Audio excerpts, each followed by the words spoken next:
بسم اللہ الرحمن الرحیم۔ السلام علیکم۔ آج کے ویڈیو کا پہلا لفظ ہے گلستان۔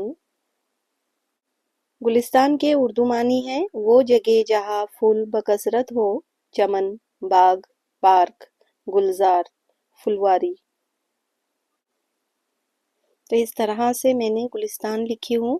گاف لام، اس میں سین کو میں نے کشش کی شکل دی ہوں، تے الف تا، اور اب میں نون لگاؤں گی آگے پورا۔ اس طرح سے گلستان کو میں نے یہاں پر لکھی ہوں۔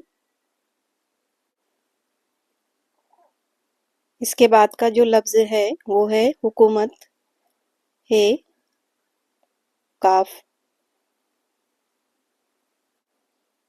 واو، حکو، میم تے مت، حکومت۔ حکومت کے معنی ہے افراد پر مشتمل جماعت یا ادارہ جس کے ہاتھ میں امور مملکت کی باغ ڈور ہو، کابینہ، وزارتیں اور ان کے ذیلی محکمے۔ ویڈیو دیکھنے کے لیے آپ کا بہت شکریہ۔ اللہ حافظ۔